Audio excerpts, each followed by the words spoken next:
Hello everyone. आज हम लोग अध्याय 2 बहुपद पोलिनोमियल पढ़ेंगे और आज के क्लास में हम लोग जानेंगे कि बहुपद किसे कहते हैं, बहुपद के प्रकार क्या होते हैं और पदों की संख्या पे बहुपद को कैसे अलग अलग भागों में बांटा गया है ना। बहुपद का जनरल फॉर्म और उससे रिलेटेड सारे प्रश्नों को जानेंगे। तो स्टार्ट करते हैं आज का क्लास। तो हम लोग सबसे पहले जानते हैं कि बहुपद का जनरल फॉर्म क्या होता है। तो अध्याय 2 बहुपद पोलिनोमियल। तो बहुपद कहते किसे हैं कि एक चर वाला बहुपद px निम्न रूप का x में एक बीज व्यंजक है, यानी कि एक वेरिएबल हम लोग का यहाँ पे x है, उसमें एक बीज व्यंजक होता है और ये इस प्रकार से होता है कि px बराबर an x to the power n plus an minus 1 x to the power n minus 1 plus dot dot dot plus a2 x square plus a1x plus a0। यहाँ पे an कभी भी 0 के बराबर नहीं होगा। अगर ये an 0 के बराबर हो गया तो ये पूरा टर्म 0 हो जाएगा, तो ये n में बहुपद नहीं कहलाएगा, यानी कि n यहाँ पे घात को इंडिकेट कर रहा है। ठीक है, तो यहाँ पे हम लोग जानते हैं कि ये a0 a1 a2 an minus 1 an है क्या। तो ये इसका इस बहुपद में ये नॉन वेरिएबल टर्म है, यानी कि अचर मान है। तो जहाँ a1 a0 a1 a2 dot dot dot an अचर है और an is not equal to 0। इसके बारे में पहले ही बता चुके हैं क्यों 0 नहीं होगा। और a0 a1 a2 dot dot dot an क्रमशः x to the power 0 x to the power 0 कैसे हुआ कि a0 है, तो यहाँ पे तो इसके साथ 1 मल्टीप्लाई है। और चूंकि हम लोग 8 क्लास में ही जानते हैं कि जिस बहुपद का घात 0 होता है, यानी x टू दी पावर 0 का मान 1 के बराबर होता है, इसलिए a0 x to the power 0 का गुणांक कहलाएगा। तो a0 x square dot dot dot xn के गुणांक है क्रमशः। ठीक है, और n को बहुपद की घात कहा जाता है। प्रत्येक an x to the power n an minus 1 x to the power n minus 1 dot dot dot an, जहाँ an is not equal to 0 को बहुपद px का पद कहा जाएगा, यानी प्रत्येक टर्म को इसमें हम लोग क्या बोलेंगे, पद कहेंगे, यानी टर्म बोलेंगे। तब इसके प्रकार के बारे में जानते हैं कि ये इसका क्या क्या प्रकार होता है। तो इसका प्रकार कोई फिक्स नहीं है, इसलिए कि जो घात n होता है उसके आधार पे हम उसको अलग अलग प्रकार में बांटते हैं। यानी कि जिस बहुपद का घात 1 हो उसे रेखिक बहुपद, जिस बहुपद का घात 2 हो द्विघात बहुपद, यानी कि घात के संख्या के आधार पर डिपेंड करता है बहुपद। तो हम लोग सबसे पहले जानते हैं रेखिक बहुपद, यानी एक घात वाले बहुपद को रेखिक बहुपद कहा जाता है। इसका जनरल फॉर्म क्या होता है, ax प्लस b। इसी तरह हम लोग द्विघात बहुपद के बारे में जानते हैं, तो दो घात वाले बहुपद को द्विघात बहुपद कहा जाता है। इसका जनरल फॉर्म होता है ax square plus bx plus c। यहाँ पे x का गुणांक a है और ये b जो है अचर मान है, a भी अचर मान है, और x यहाँ पे इसका चर कहलाता है और इसका घात चूंकि 1 है इसलिए वो रेखिक कहला रहा है। ठीक है, इसका घात 2 है। त्रिघात बहुपद इसी प्रकार से, तो 3 घात वाले बहुपद को त्रिघात बहुपद कहा जाता है। इसका जो जनरल फॉर्म होता है वो ax cube plus bx square plus cx plus d होता है। नेक्स्ट हम लोग इसी का पदों के आधार पर जानते हैं कि पदों के आधार पर इसको कैसे बांटा गया है। तो सबसे पहले एक पदी, यानी एक पद वाले बहुपद को एक पदी कहा जाता है और 2 पद वाले बहुपद को द्विपद कहा जाता है, 3 पद वाले बहुपद को त्रिपद कहा जाता है। यानी कि पदों के आधार पे हम लोग उसको बांटे हैं। इसमें कुछ एग्जाम्पल लिया गया है, जैसे एक्स स्क्वायर है, ax square plus bx plus c है, 4x प्लस 5 है, 9x square plus 4x plus 3 है, ax cube plus bx square plus cx plus d है। तो इसके बारे में हम लोग जानते हैं कि ये है क्या क्या। तो एक्स स्क्वायर में चूंकि एक पद है इसलिए एक पदी, और इसका घात 2 है इसलिए द्विघात, इसका घात 2 इसलिए द्विघात, और पदों का संख्या 3 इसलिए त्रिपद। इसमें घात 2 तो द्विपद और घात 1 इसलिए रेखिक। इसमें घात 3 इसलिए त्रिघात त्रिपद और घात 2 है इसलिए द्विघात। और ax³ plus bx² plus cx plus d में घात 3 है इसलिए त्रिघात, और पदों का संख्या 4 है इसलिए इसको चतुपद कहते हैं। अब इसमें हम लोग एक नोट जानते हैं। नोट होता क्या है कि n घात वाले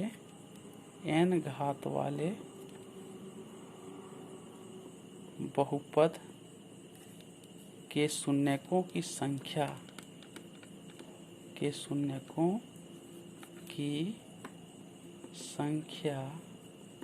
n होती है, यानी जिस बहुपद का घात जितना होगा शून्यकों का संख्या भी उतना ही होगा। ठीक है, अब हम लोग आते हैं इसी से रिलेटेड एक्सरसाइज। तो एक्सरसाइज हम लोग सबसे पहले 2.1, तो एक्सरसाइज 2.1 में हम लोग चलते हैं। तो इसका जो सबसे फर्स्ट क्वेश्चन नंबर 1 हम लोग का क्या दिया हुआ है कि निम्नलिखित व्यंजकों में कौन कौन एक चर में बहुपद है और कौन कौन नहीं है, कारण के साथ अपने उत्तर दीजिए। यानी कि हम लोग को एक चर वाला बहुपद चुनना है। ठीक है, तो जो फर्स्ट नंबर है उसमें देख रहे हैं चर सिर्फ x है। ठीक है, तो ये एक चर में द्विघात बहुपद है, तो इसे लिख देंगे एक चर में द्विघात बहुपद। अब द्विघात क्यों हुआ? क्योंकि इसका घात 2 है। ठीक है, नेक्स्ट हम लोग जानते हैं तो y² है, तो इसमें भी चर का संख्या 1 है, तो ये भी हो जाएगा एक चर में द्विघात बहुपद क्योंकि घात 2 है। ठीक है, नेक्स्ट हम लोग देखते हैं रूट टी का मतलब क्या होता है? रूट टी का मतलब होता है टी हाफ, यानी ये पूर्ण संख्या नहीं है। ठीक है, तो जब ये पूर्ण संख्या नहीं है तो ये बहुपद भी नहीं कहलाएगा, है ना। तो इसे हम लोग लिख देंगे कि चूंकि टी का घात एक पूर्ण संख्या नहीं है इसलिए यह एक बहुपद नहीं है। तो इसको भी हम लोग मेंशन कर देते हैं 3 नंबर, चूंकि टी का घात पूर्ण संख्या नहीं है अतः यह बहुपद नहीं होगा। ठीक है, ये इसका आंसर हो गया। इसी तरह हम लोग आगे के लिए जानेंगे। जैसे y है प्लस 2πy, यानी y जब ऊपर ले जाएंगे तो y⁻⁻1 होगा, तो y⁻⁻1 भी धनात्मक पूर्ण संख्या नहीं है, तो ये भी बहुपद नहीं होगा। तो इसको भी हम लोग लिख लेंगे कि चूंकि y का घात धनात्मक पूर्ण संख्या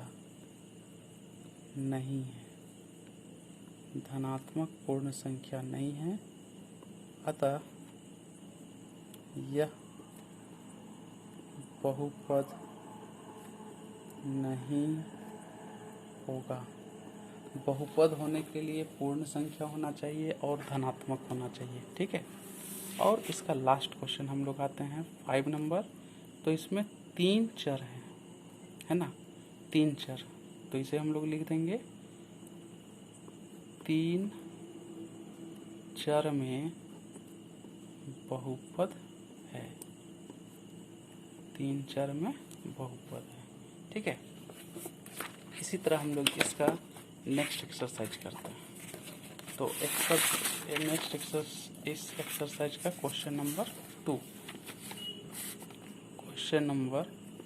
2 का 1। अब इसे देखा जाए कि 2 क्या है। 2 में है निम्नलिखित में से प्रत्येक में x² का गुणांक लिखिए।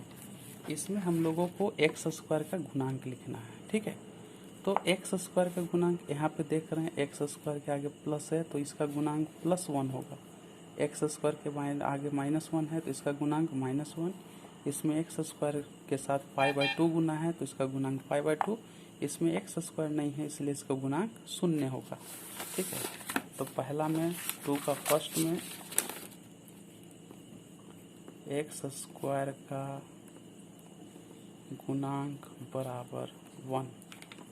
इसका 2 में एक्स स्क्वायर का गुणांक बराबर -1। थर्ड में एक्स स्क्वायर का गुणांक बराबर 5/2 और 4 में एक्स स्क्वायर का गुणांक बराबर 0। ये इसका आंसर, चारों आंसर। ठीक है, नेक्स्ट क्वेश्चन हम लोग चलते हैं। क्वेश्चन नंबर 3 में बोला जा रहा है कि 35 घात के द्विपद और 100 घात के एकपदी का एक एक उदाहरण दे। यानी 35 घात 35 होना चाहिए और द्विपद होना चाहिए। तो इसका सॉल्यूशन सिंपल सा है। इसका सॉल्यूशन हो जाएगा 35 घात के लिए x5x⁵ प्लस 7 और 100 घात के लिए एकपदी, तो इसे हम लोग लिख सकते हैं 9y⁴ ये इसका आंसर। इसका घात 100, इसका घात 35। पदों का संख्या 2 इसीलिए द्विपद, पदों का संख्या 1 एकपदी। ठीक है, नेक्स्ट क्वेश्चन हम लोग चलते हैं क्वेश्चन नंबर 4 में। क्वेश्चन नंबर 4 है, निम्नलिखित बहुपदों में से प्रत्येक बहुपद की घात लिखिए। घात लिखना है। ठीक है, तो पावर, मैक्सिमम पावर, तो इसे एक बार समझा देते हैं। इसमें हम लोग देखते हैं कि इसका मैक्सिमम घात 3 है, इसलिए इसका घात हो जाएगा 3। इसमें 2, इसका 1 और इसका 0, क्योंकि कोई भी चर नहीं है इसलिए 0। तो क्वेश्चन नंबर 4 का 1 घात बराबर हो जाएगा 3, 2 का घात बराबर 2, 3 का घात बराबर 1 और 4 का घात बराबर 0। ठीक है, और इसका सबसे लास्ट क्वेश्चन, क्वेश्चन नंबर 5 का सॉल्यूशन चलते हैं कि बताइए कि निम्नलिखित बहुपदों में कौन कौन बहुपद रेखिक है, कौन कौन द्विघाती है और कौन कौन त्रिघाती है। घात के आधार पर बताना है, रेखिक, द्विघाती और त्रिघाती। तो इसका हम लोग सबसे पहला क्वेश्चन देखते हैं।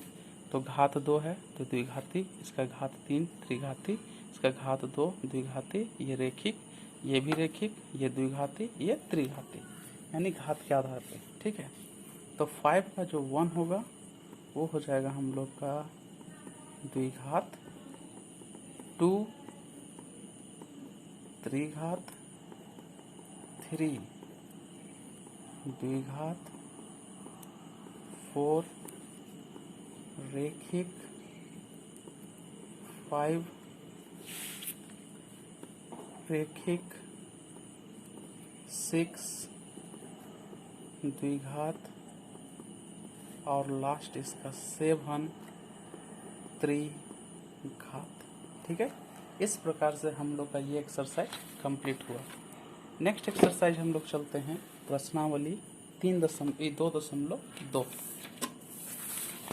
तो 2.2 हम लोग शुरू करते हैं। तो 2.2 में नेक्स्ट एक्सरसाइज में हम लोग का क्या है कि इसमें हम लोग को शून्यक निकालना है। ठीक है, यानी कि वैल्यू पुट करके उसका मान निकालना है। जैसे क्वेश्चन नंबर 1 में px दिया हुआ है, इसमें 5x - 4x² + 3 है। इसमें x का मान 0 रखना है। यहाँ पे क्वेश्चन में दिया हुआ है कि किस क्वेश्चन में कौन सा मान पुट करना है। जैसे कि क्वेश्चन नंबर 1 में इसमें हर एक ये जो 5x - 4x² + 3 है, इसमें एक बार 0 पुट करना है, एक बार -1 और एक बार 2। जो फाइंड होगा वो इसका सॉल्यूशन होगा।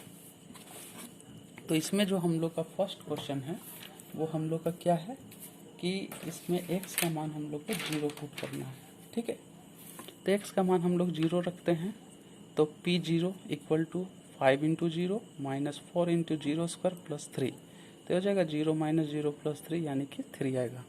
ठीक है, x के जगह पे पुट करना है ना। जो अचर मान है वो जैसा का तैसा ही रहेगा। ठीक है, उसको कैलकुलेशन कर लेना है, जो आएगा वो उसका आंसर हो जाएगा। क्वेश्चन नंबर 2 में हर एक बहुपद में 3 3 मान पुट करना है। जैसे py दिया हुआ है, इसमें एक बार 0, एक बार 1 और एक बार 2 पुट करेंगे हर एक क्वेश्चन में बारी बारी से, चारों में 3-3। ठीक है, तो एक क्वेश्चन इसका भी बना देंगे। इसमें जो पी वाई दिया हुआ है ये है Y square minus Y plus 1। इसमें y का मान जब 0 रखते हैं तो p0 equal to 0 square minus 0 plus 1, तो 0 माइनस 0 प्लस 1 इसका वैल्यू आएगा 1, ये आंसर। y का मान जब 1 रखते हैं तो 1 का होल स्क्वायर माइनस 1 प्लस 1, तो ये 1 माइनस 1 प्लस 1 इसका वैल्यू 1, ये आंसर। और y का वैल्यू जब 2 रखते हैं तो p2 equal to 2 square minus 2 plus 1, तो 2 का स्क्वायरिंग करेंगे तो 4 माइनस 2 प्लस 1, तो 4 और 1 5 हो जाएगा, 5 में 2 रिड्यूस कर देते हैं तो 3 इसका आंसर हो जाएगा। इसी प्रकार से हम लोग क्वेश्चन नंबर 3 पुट करेंगे। 3 में हम लोग को सत्यापित करना है यानी प्रूफ करना है कि ये जो x का जो मान है -1/3, जब हम इसमें पुट करेंगे तो क्या इसका शून्यक है, यानी कि x का वैल्यू इस पूरे बहुपद को 0 में कन्वर्ट कर रहा है। तो अगर हम लोग को ये पूरा वैल्यू को 0 में बदल दिया तो ये x बराबर -1/3 इस बहुपद का शून्य कहलाएगा, अदरवाइज नहीं कहलाएगा। तो इसमें हम लोग का वैल्यू पुट कर रहे हैं। दिया है px equal to 3x plus 1, यहाँ x इक्वल टू -1/3 है, तो x इक्वल टू -1/3 रखने पर तो p -1/3 इक्वल टू हो जाएगा 3 इंटू -1/3, तो 3 आपस में कट जाएगा, तो ये -1 और +1 ये दोनों मान आपस में कट के 0 हो जाता है, यानी कि x इक्वल टू -1/3 इस px 3x प्लस 1 का एक शून्यक, ये हमारा प्रूव्ड हो गया। ठीक है, इसी प्रकार हम लोग इसका क्वेश्चन नंबर 3 का ही एक और क्वेश्चन बनाते हैं, जो है क्वेश्चन नंबर 3 का 7 नंबर। 7 में रूट है इसलिए इसको बता दिया जा रहा है। ठीक है, ताकि ये आपको प्रॉब्लम ना हो। तो ये जो px का मान जो दिया हुआ है वो हम लोग का है 3x स्क्वायर माइनस 1, x का वैल्यू -1/√3, यानी कि एक बार -1/√3 पुट करना है और एक बार 1/√3 पुट करना है। तो सबसे पहले हम लोग -1/√3 के लिए चेक करते हैं। तो p -1/√3 इक्वल टू 3 इंटू -1/√3 का होल स्क्वायर -1, -1/√3 का स्क्वायरिंग करेंगे माइनस का स्क्वायरिंग 1 और √3 का स्क्वायर सिर्फ 3 होता है, तो 3 आपस में कट जाएगा -1, तो 1 - 1 0। तो इसका तो एक शून्यक हुआ। अब 1/√3 के लिए भी चेक कर लिया जाए। तो x इक्वल टू 1/√3 जब हम लोग रखते हैं तो p इंटू 1/√3 इक्वल टू हो जाएगा 3 इंटू 1/√3 का होल स्क्वायर -1, 1/√3 का जब स्क्वायरिंग करेंगे तो 1/3 -1 3 कट गया, तो ये 0, यानी कि x का जो वैल्यू है -1/√3 और 1/√3 ये दोनों इस बहुपद px का 3x स्क्वायर -1 का शून्यक होगा। ठीक है, यानी कि अगर कोई भी एक मान जो अगर इसको 0 में कन्वर्ट नहीं करता तो वो उसका शून्यक नहीं कहलाता, ये 0 में कन्वर्ट कर रहा है इसलिए ये शून्यक है। अब हम लोग क्वेश्चन नंबर 4 को सॉल्व करते हैं। 4 में हम लोग को शून्यक निकालना है। तो शून्यक निकालने के लिए सिंपल है कि px को 0 के बराबर शो करेंगे, और px को जब 0 के बराबर शो करेंगे यानी x + 5 भी 0 के बराबर होगा, x का वैल्यू निकाल देंगे, जो आएगा वो इसका आंसर हो जाएगा। जैसे क्वेश्चन को हम लोग देखते हैं, तो दिया है px बराबर x + 5, शून्यक के लिए px बराबर 0 यानी x + 5 इक्वल टू 0, तो x का वैल्यू आता है -5, तो x इक्वल टू -5 इस बहुपद का शून्यक कहलाया। ठीक है, इसी का एक क्वेश्चन और बना देते हैं, जैसे cx + t। तो इसमें हम लोग क्या करेंगे, ये है हम लोग का 7 नंबर। तो हम लोग का यहाँ भी px इक्वल टू 0 हो जाएगा शून्यक के लिए, यानी कि cx + t इक्वल टू 0 होगा।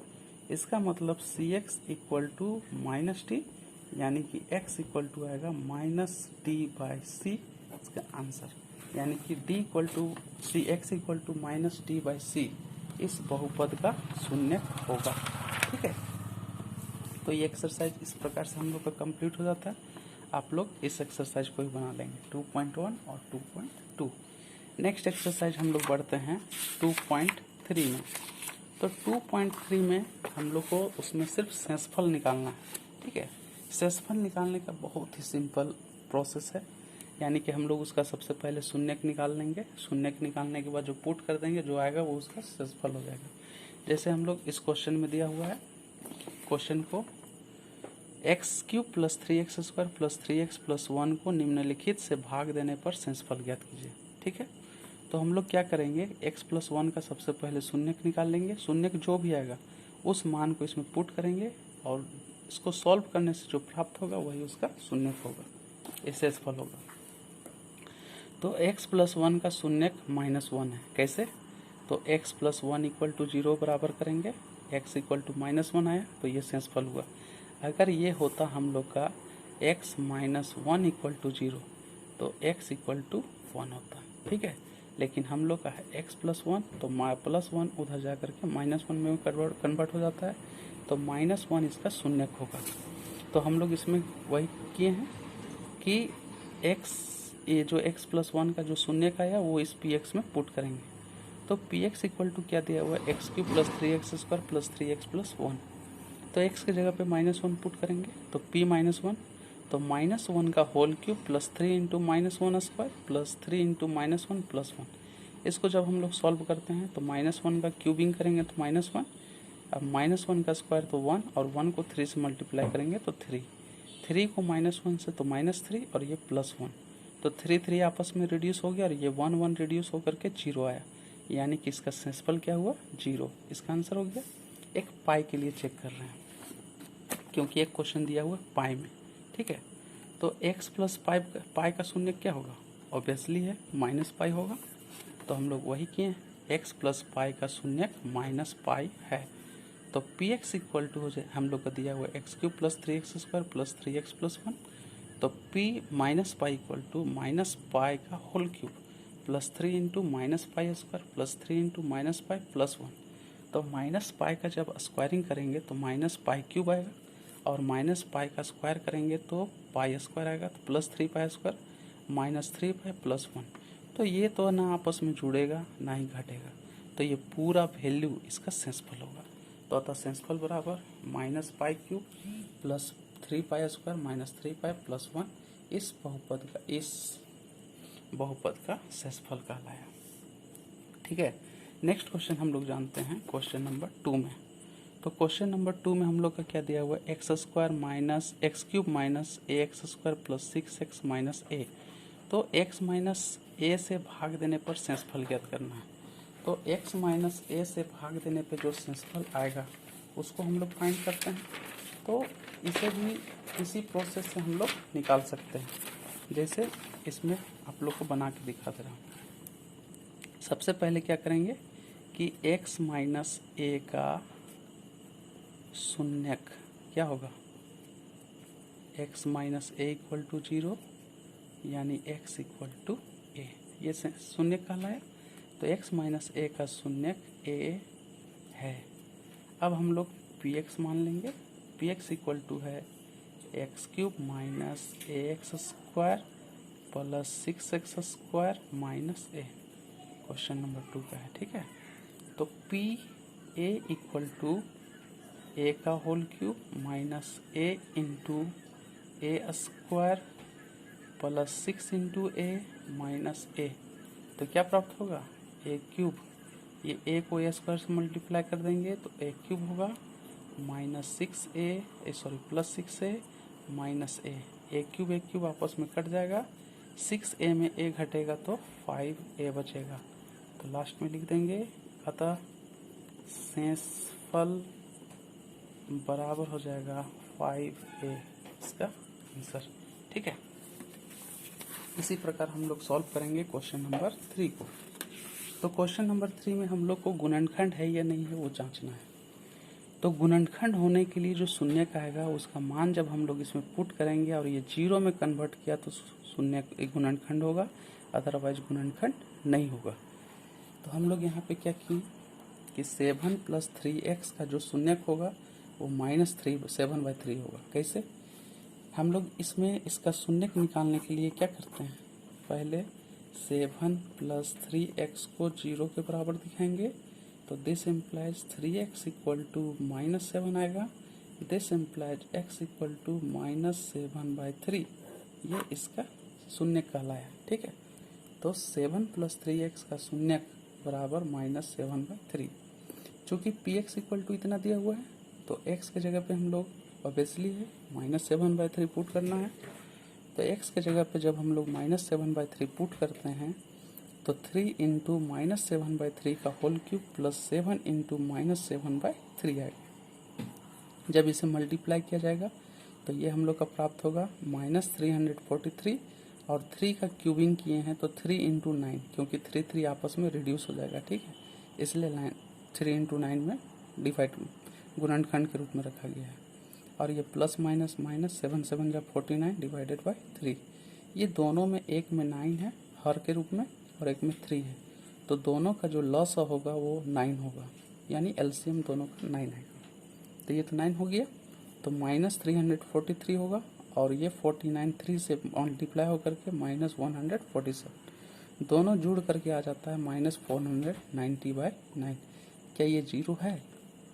नहीं है।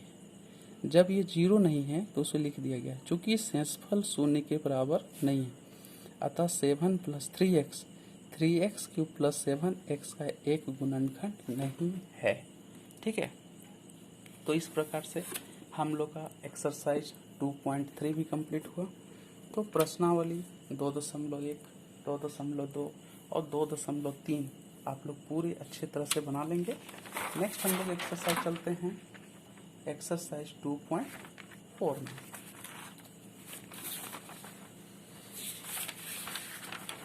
नेक्स्ट एक्सरसाइज हम लोग स्टार्ट करते हैं 2.4।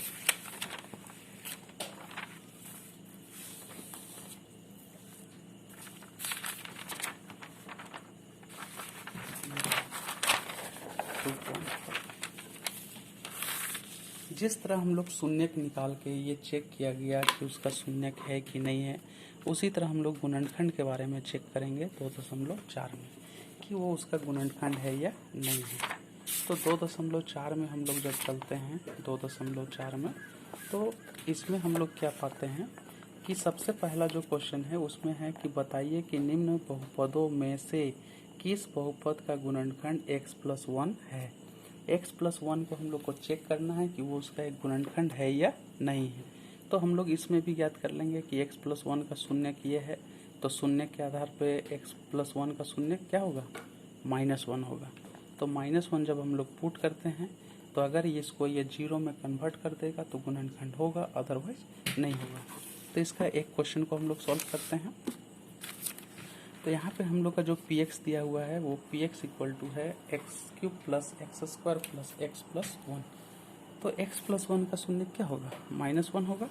तो p-1 इक्वल टू है -1 का होल क्यूब प्लस -1 का स्क्वायर प्लस -1 प्लस 1। तो -1 का क्यूबिंग करेंगे तो -1 होगा, -1 का स्क्वायरिंग करेंगे तो +1 होगा, प्लस माइनस -1 प्लस 1। तो ये 0 में कन्वर्ट कर दिया।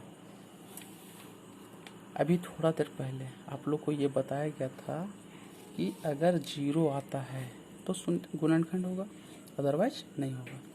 तो x+1 x³ plus x² plus 1 का एक गुणनखंड है, ठीक है। इसी प्रकार से हम लोग क्वेश्चन नंबर 2 में सिर्फ ये जो x+1 हम लोग माने थे उसको gx बना दिया गया, और जो px है वो px ही है। तो यहाँ पे भी उसी तरह से हम प्रोसेस करना है क्वेश्चन नंबर 2 के लिए भी, ठीक है। इसमें पूछा जा रहा है कि gx जो है px का गुणनखंड है कि नहीं। तो हम लोग px और gx दोनों को ले लिए हैं। px इक्वल टू जो दिया हुआ है उसको लिख दिया गया है। तो gx में x+1 है, तो gx का शून्यक निकालेंगे, तो gx इक्वल टू क्या कर देंगे? 0 कर देंगे। तो x+1 इक्वल टू 0 होगा, यानी x का वैल्यू -1 मिलेगा। तो ये -1 इस px में पुट करेंगे, तो p-1 equal to 2 into -1³ plus -1² minus 2 into -1। जब इसको हम लोग सॉल्व करते हैं तो ये 0 आया, 0 आया, यानी कि क्या है कि gx px का गुणनखंड है। तो यहाँ लिख दिया गया है, अतः gx px का एक गुणनखंड है। अगर ये 0 नहीं आता तो गुणनखंड नहीं होता, और 0 है इसलिए ये गुणनखंड है। इसी प्रकार से हम लोग इसका क्वेश्चन नंबर 3 को सॉल्व करेंगे, ठीक है। क्वेश्चन नंबर 3 में भी हम लोग को यही चीज़ किया गया है। क्वेश्चन नंबर 3 हम लोग का क्या है? k का वैल्यू निकालना है, वो उसका शून्य है, ये बता दिया गया है कि x-1 px का एक गुणनखंड है, ठीक है। x minus one P X का गुणनखंड है, तो x माइनस वन का शून्य निकाल लेंगे, पी एक्स का गुणनखंड है यानी पी एक्स इक्वल टू 0 होगा। जब हम x का वैल्यू यहाँ पे पुट करेंगे तो k तो यहाँ बचेगा, तो k का वैल्यू निकाल लेना है, k का वैल्यू जो भी आएगा वो उसका आंसर होगा। तो इसमें हम लोग वही चीज़ किए हैं, ठीक है। इसमें हम लोग क्या किए कि दिया है P X equal to X square plus X plus K, X minus one का शून्यक 1 है यानी कि x minus one P X का एक गुणनखंड है, दिया हुआ है। चूंकि x minus one P X का एक गुणनखंड है यानी कि पी एक्स इक्वल टू 0 होगा। तो एक्स स्क्वायर प्लस के इक्वल टू 0।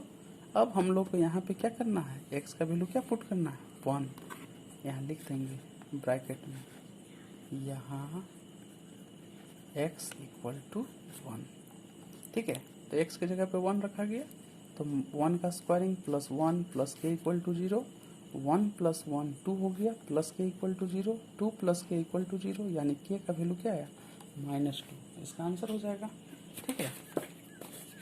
इसी प्रकार से इसका हम लोग एक क्वेश्चन को और बनाते हैं।